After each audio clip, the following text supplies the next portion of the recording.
Hello, Ken. Hello, Anja. Very good to see you today, Ken. Very good to be here. Thank you so much for making the time to answer a few questions about your activities beyond the club.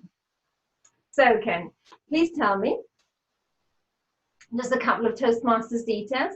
How long have you been a Toastmaster? Which clubs are you a member of? Which districts? Just run me through it all. Thank you, Anja. I joined this great institution February 2013, according to Toastmasters official records.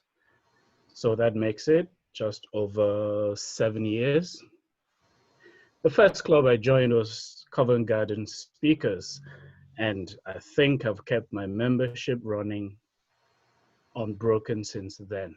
It's a club, even for the 3 years I was abroad, I kept my membership running because I enjoyed just going back there anytime I was back in London. As regards clubs I have joined, I joined Excalibur Speakers a few months after doing Covent Garden Speakers, and I maintained membership in the two clubs. And whilst I was abroad, I joined Garden City Toastmasters in Port Harcourt, a city in the south region of Nigeria, where I was on the committee. And by extension, I signed up and joined a local club, the city where my parents are, called Uyo Premier Speakers. So I've kept membership those clubs over the years. And returning to London 2018 January, I went back to Covent Garden Speakers, where I have continued till date. And in a slight digression, I signed up and joined Firebird Speakers, a global online advanced club, about 18 months ago, and I have enjoyed the journey across these clubs since then. That's absolutely amazing. That is a lot of clubs. And of course, with the online club, you were basically ahead of the curve. I know you brought a lot of your online experience then to all those, what used to be brick and mortar clubs, which are in these kind of days, of course, days, weeks, months, of course, online as well, which is great that you're doing that. So for you, simply by being a Toastmaster, you are going beyond the club already because you are a member of multiple clubs. But you haven't stopped there, have you? Because you've also taken on district leadership roles and have been involved in a lot of other activities beyond the club. Do you want to tell us a little bit about that? Yes, Anja. When I came back to London, January 2018, at Covent Garden Speakers, traditionally before the pandemic kicked in, after every club meeting Tuesday morning, we would retire to Cafe Rouge for breakfast. I remember this morning we'd retired for breakfast and having a chat over coffee. Someone said, "Oh, I bet you are going up for area director." And I said, "Me? Who told you that?" Because it was news to me. And she insisted, "Yes, you're going up for area director's role." I declined, I kicked, I fussed, and that's how the rumors started. And before I knew it, I had my name nominated as area director for area C5. So it happened that in the 2018-2019 session, I took over from Elaine Lawrence as area C5 director. I quite enjoyed that year. We had such a fantastic team of area directors with the division director. And it was that experience that when the idea was mooted, why don't you go up for division director? And I thought, maybe I should. And that's how I put myself forward and accepted the nomination to go ahead and run for the role of division director for Division C. Which of course is what you are doing right now. We are now in May, in June 2020. So this is the last few weeks of your tenure coming up. Amazing. So Ken, with all these roles, with all these club memberships, yes, what do you get out of being involved at this level, which clearly is very much going beyond just one club? You know, Anja, I agree with that well-worn saying that Toastmasters is the best kept secret for personal development. It is true. Going beyond the club has exposed me to first the leadership structure of Toastmasters, how things are structured, and every day I am impressed how much thought goes into planning and structuring Toastmasters to deliver the promise to individual members. So the knowledge that comes from that, and of course the networking. I'd look through a list of Toastmasters, whether at club level, area level, or the division level, or even at the district level, and I'd be amazed at how many of the names I have met personally and maybe exchanged correspondence with. So the networking opportunity within Toastmaster, and of course, as you know, in Toastmasters, we have so much to give, from personal trainers, Pilates trainers, fitness trainers, you name it, all across the board of human endeavor. We have everyone represented in Toastmasters. So I've enjoyed a diversity of persons all across different fields within Toastmasters. So the leadership structure, the networking opportunities, the learning opportunities, I get invited to more workshops than I could ever attend. It's been phenomenal. The list is endless, how much or what I can glean. And I must emphasize the learning opportunity. First, from going one club to the other, from one area to the other. Amazing how diverse the styles, how diverse the learning opportunities there are. And I have enjoyed going to all these places, particularly now you could attend a club meeting in Peru, in South Africa. It's been phenomenal what I have enjoyed attending these different clubs. And you know, Ken, I would really say that that is one of the things that I enjoy the most as well. Even when you just look at your own club, of course, and we're both members of Covent Garden Toastmasters, you have people of various walks of life, of various age groups, and that, of course, is a huge variety already. And then you go to another club and you realize also from a huge walk of life, from a huge number of walks of life, but kind of different. So you've got these different groups, and then you go to bigger meetings, like when you're organizing division conferences, or we both have attended district conferences as well.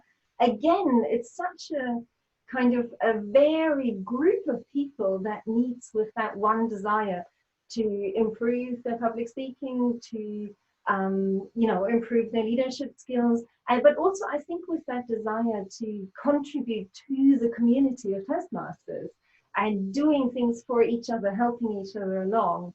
So I agree with you, there's huge variety. It really enriches my life personally as well, and the learning opportunities are incredible.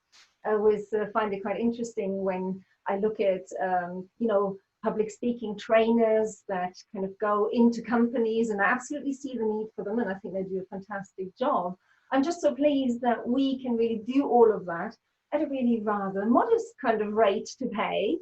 We just have to put a little bit more extra time in to help out, and then we'll really benefit from it. So I can see that we perhaps have quite a similar experience there, actually, in terms of enjoying the variety and enjoying the learning opportunities.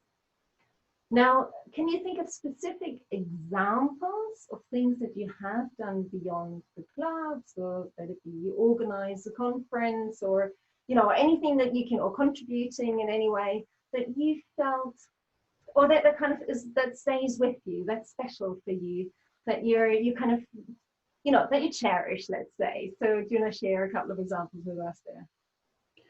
The first thing that comes to mind, Anja, was when I went to Garden City Toastmasters Club in Port Harcourt City, Nigeria. Back in Nigeria, clubs, or the density of clubs, isn't as good as what you'd have in London. So clubs could maybe cities apart. So Port Harcourt Club, or Garden City Club in Port Harcourt, had never held a contest ever. And they were not an easy speak. So again, there were isolated from the pool of resources available. So they didn't use the system that we use, where all the clubs in our district and District 91 can be looked up, and then you can contact people. It's almost like a LinkedIn for Toastmasters, isn't it? So that you're actually able to connect to the wider Toastmasters Certainly so. through that system. And they weren't connected to it, you're saying? They were not connected, and the nearest clubs to Port Harcourt were in Lagos, and that was at least an hour's flight away. To put it in context. So I put together the first contest for the club. And it involved, apart from drawing up the agenda, doing the contest training, getting the judges and other functionaries briefed over a number of weeks to understand what a contest would look like, and running that first contest for them remains a special event in my Toastmasters journey. Similarly, getting them enrolled on Easy Speak to a point that we're proficient in using Easy Speak for organizing meetings, scheduling speeches, tracking membership strength and progress, again, was something special. I mean, Garden City Toastmasters is in division or district 94, and that's the entire West Africa. And to this day, there are, I think, one of the very few clubs in that district that have Easy Speak as a platform or their platform. So those two events at Garden City Toastmasters remain special to me. And something else I must say, 4 years ago, I got Freddie Daniels to deliver his first online evaluation workshop to Garden City Toastmasters using Skype. And fantastic. So 3 highlights for me with that club. Very, very special. So you really took this club from a kind of isolated position where they weren't doing everything to do with Toastmasters because they weren't holding contests, and you really kind of brought them in and gave them that contest experience, connected them to Easy Speak. And thanks to you, Freddie brought his evaluation workshop to the club. And I have been to his workshop twice, I think, and I really recommend that everyone who ever gets a chance to go to it goes. It's an experience, absolutely wonderful. Freddie Daniels, exceptional evaluations. That's his workshop. Name, I hope he still runs it. It's a really fantastic workshop, which many hundred Toastmasters, I believe, have seen. He would probably correct me now and say many thousand. It's definitely quite a few, but that's absolutely brilliant. Let me throw in there as well maybe a couple of experiences that I've had as well in terms of kind of special moments at Toastmasters, of, you know, going beyond the club as well. It's because of you, if I may say that, thanks to you, that I took on the area director's role since I took over from you at the beginning of this Toastmasters year. So thanks for that. A host of opportunities for learning, which I never expected. It's been an interesting ride, possibly more intense than I thought in terms of effort. Possibly I put a little bit more effort in than I strictly needed in some places, but also I feel I've learned so much, and I'm extremely grateful for having had the opportunity to spend this year as area director. So thank you for that. So that was the area director time. For me, I think, you know, kind of, because I thought about it as well, what are my special moments?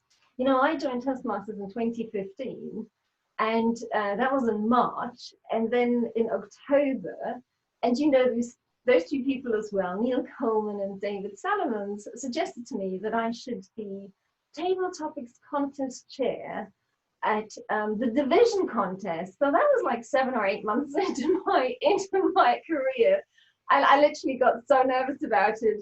I went and took some speaking lessons in order to be able to project well enough in a room of 100 people. I'm not saying everyone should take speaking lessons. That was with Irene Bradshaw, actually, beautiful teacher, absolutely wonderful. She did wonders. I was able to fill that room with my voice. Again, she's a Toastmaster, and I wouldn't have known her otherwise had she not been there at Toastmasters as well. So for me, that was something else. I got so pushed out of my comfort zone. And I think in a way that only Toastmasters can really do that. I mean, I'm sure, in careers we have that as well. But I think in Toastmasters, it's that extra bit of fun because it's still all just for fun. And if anything ever does go wrong, it's never really that much of a problem because we're all just giving as volunteers, can enjoy the experience, and the pressure after all isn't really all that great. Of course we want to do a good job, right? We want to get it right, but at the same time it's not as if careers depended on it or anything like that. So I think that's kind of my examples on that one. So you said you value these times a lot.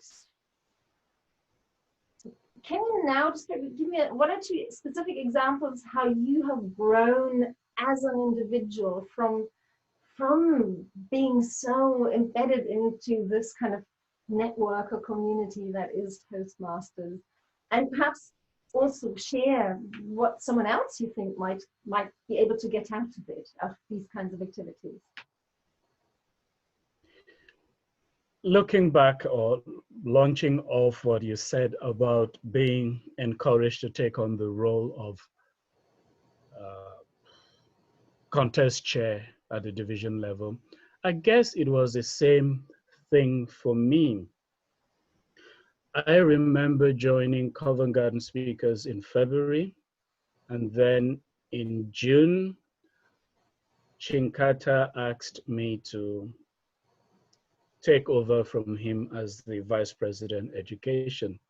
I had no idea what a club committee was. Right, yeah. So July 1st, 2013, I took over from Chinkata as Vice President with George Chiesa as the President. And that was a turning point when Covent Garden went from 2 meetings a month to weekly meetings and stepped right up using Easy Speak for all the meeting planning and everything else. For me, that was the steepest learning curve in Toastmasters, because going from just a newbie Toastmaster where I was still learning what the CC manual was and what the legacy educational path was, to being the Vice President of Education, supporting members on their educational paths and the speeches and all. And also from attending or having to attend 2 meetings a month to having to plan weekly meetings. It was tough, I must admit, but staying on course, putting in the effort, the hours to deliver on that. Planning the contests gave me, for that year, gave me the confidence, because it came from almost nothing to doing that. And thereafter, wherever I went, plan a contest. Yes, Garden City Toastmasters Club in Port Harcourt, let's do a contest. Yes, we could do that with our eyes closed. The learning I got from not shying away from the call to action or the clarion call at Covent Garden Speakers gave me the confidence and the knowledge and experience to go forth and apply myself, say, Garden City Toastmasters, to achieve what the club, or help the club achieve all that it did. So for me, that experience would stay for a long time. Terms like, jumping in at the deep end, baptism of fire, all these kind of expressions that we use for that. And again, I can really connect with that experience. I think Covent Garden Speakers must have had a bit of a habit of doing that, because a few years later in 2015, something very similar happened to me there.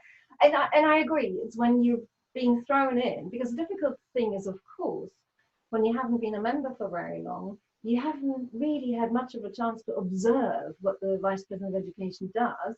Yes. And that responsibility of being responsible fundamentally, that everyone is, being nudged, pulled and pushed along in the right way on their educational journey, so that they really get a lot out of Toastmasters and are developing well as speakers and leaders. I certainly found that overwhelming to start with as well. But I think by taking on that role so early, similar to you, everything else just seems a doddle afterwards, right? Oh, yes. I've done that before. so Bring it I on.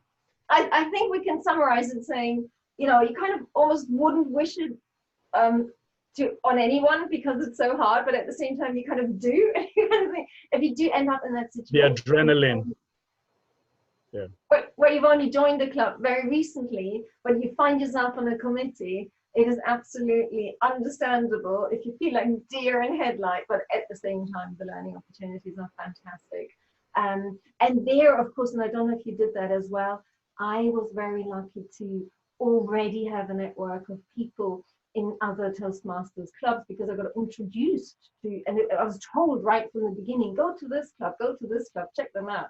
And at the time, I was dedicating a lot of kind of effort to my speaking, and I was able to call on other people for help. That's a very special point, Anja. In Toastmasters, one of the most fundamental things or profound things I've learned is there is always help. The number of times like you have been asked, oh, go speak to Anja, go speak to Neil, go speak to whoever, and the readiness as if these individuals are waiting for you to just ask, and they would, yeah, I'll send you this, I'll send you that. That's been phenomenal. So over the years, I've learned that you're never alone. There's always support within the club, within the area, within the division, even across districts. Absolutely. And I was going to ask you on that just now because we have had an experience recently too. And let's just quickly close off this one point now. And that's just really to say, if someone feels at any point when they've taken on something that's beyond just being a member, and they can't go into a committee, or they've committed to helping with organizing an area contest or a division contest, and they feel, whoa, this is all getting too much. I think the advice that we would both give is ask for help. And if the person that you're approaching, the first person that you can think of, doesn't at that point in time have the time to support you, then perhaps ask them if they know someone that you could ask instead, or just kind of continue to ask around further, and you will find that person there. Definitely. Now, across district activities, how exciting. That's really something that's fairly new to me. And for me, that's something that came with going online. I never knew anyone really in District 71. And I certainly, so that's Ireland and the north of the UK, right? Yeah. And then I never knew anyone in District 20 in Kuwait. Now, recently, having been, attending district conferences in these other districts, that has been a real additional eye-opener, including almost like a journey to other countries, because you're seeing speakers from other cultures, and that's just, I have to say, super exciting. What's your experience with that?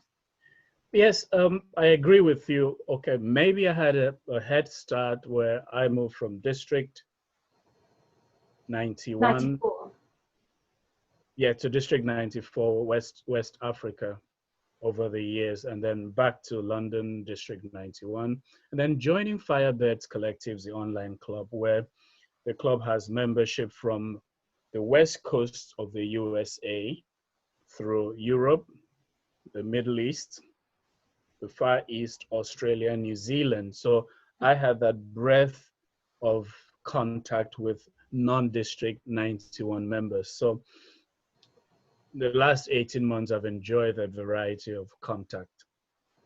And then to the present moment where, like you, I've had the opportunity to attend meetings across the district. Right after the District 91 conference, I was invited to the Southern Africa District Conference as well. It was another experience, and I thought, wow, this is how we do it. And the speech contest, I think they had 10 contestants. Anja, I enjoyed these speeches. It was tough to choose between speakers. They were so competitive, quality standards.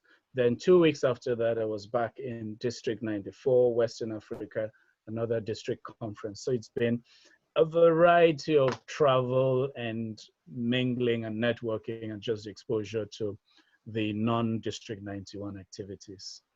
And you say travel, and I think it really feels like travel. And of course, this travel you simply achieve by clicking on a Zoom link, right?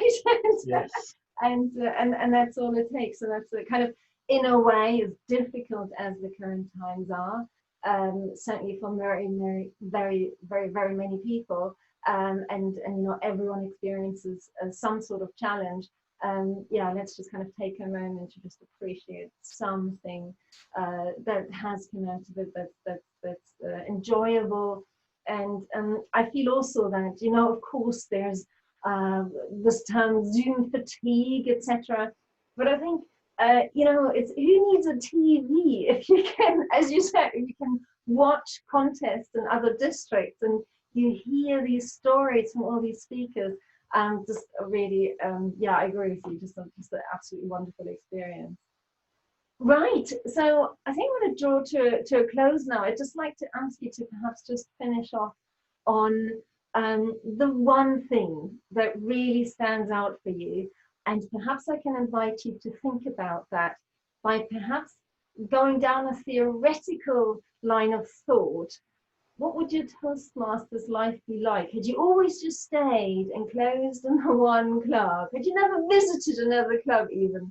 And what is your Toastmasters life and perhaps life overall like now because you stepped out right from the start?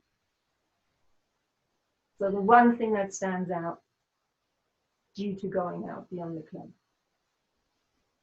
The one thing, this is very unfair, Anja, asking me to limit myself to just one thing. Yes, when I walked in through the doors at Freemasons House Hall, joining Covent Garden Speakers, for me, I was just going to do everything within the four walls of the building. I did not anticipate that the journey would take me out of that building to many buildings across London, outside London, and across the continent. Yes, most of what we do happened within club meetings. And Covent Garden Speakers and other clubs I belong to have given me the support, the friendly atmosphere, the feedback to help me grow on the journey. Stepping outside the club, beyond the club, has been phenomenal. Attending area activities, district or division activities or district activities, the networking opportunities, the learning opportunities have been enormous, such that I look back at clubs that remain insular or Toastmasters that never step beyond their clubs, and I thought, they have no idea what they're missing by staying insular. I couldn't limit myself to just one thing I'll take away. It's a range of benefits, Anja, the interpersonal connections. And one thing I really miss, yes, it's all well and good attending meetings across districts, but the one thing I miss, Anja, is that experience of going out for a district officers training or a deck meeting, the opportunity we get up after the formal meetings where we retire to some less formal settings, also known as a bar maybe, the atmosphere for the weekend activities, I missed that because suddenly a name pops up, someone pops up and you see their name, I remember this name. That friendship, that camaraderie that Toastmasters brings to all of us, the learning, the networking opportunities, the growth opportunities would be the one thing that stepping beyond the club has given me. And I would encourage clubs that still remain insular to open their doors and step into the bigger community. I couldn't agree more, Ken. And as you were speaking now, what I was thinking, we are very lucky because we've been involved for a number of years now. And perhaps, Tom, if you get that too, Now, when I contact people, when I see people on Zoom, and that's of course my club members, but then also, you know, as you said, those fellow area directors and the division directors, and then everyone else that we know from other clubs, when I see them on the screen, I just have that memory of actually having had a chat with them in person at a contest, having had a chat with them there, having had a chat with them there. And I think that energy kind of stays with you, right? And that's actually something that I think now helps us really when we're just seeing each other on screen, when you've got that memory of meeting someone in person. I Absolutely. really only hope that we'll get to that point again soon where we can meet in person again, so that even more Toastmasters get their chance to meet each other in person, have those chats and exchange ideas as well on how to run clubs and how to do things. And then should, you know, hopefully not of course, but should there ever be a phase again where we're locked in again, that they can then feed off that energy of having met those people. So yeah, those varied friendships, I think that's a really big thing that we're both getting out of this. And one thing still to add there as well, and that's for me, I think you said you remember so many clubs. And of course, I absolutely understand it if someone joins Toastmasters and then remains member of one club. And yes, of course, we would encourage everyone to go beyond, to visit other clubs, now online, later in person, and take on contest roles such as being a judge somewhere, being a timer somewhere, help organizing, being a contest chair. We talked about that earlier. At various contests at various levels, you know, area, division, and perhaps district as well. So there are all these opportunities to connect and help out. I guess the point I wanted to come back to, I did also, and I didn't mention that earlier, join a second club quite early on as well. And I really found that quite interesting to kind of take learnings from one to the other, to be able to compare and contrast. I did find that quite healthy right from the start, because the clubs were quite different as well. And I'm still a proud member of City Limits as well. So those are my two clubs, City Limits and Covent Garden. Oh, we could chat about this for hours, couldn't we? But I think really the big takeaway is these wonderful friendships have formed across a very varied group of people. And I'm very, very pleased to be able to call you a friend as well, Ken, because that is, of course, one of the wonderful events that has happened, that we've met, and that I can now call you a very good friend, and I'm very grateful for that. Thank you. Wow. Thank you for making the time, Ken. Really appreciate it. Thank you. And yeah, this, I mean,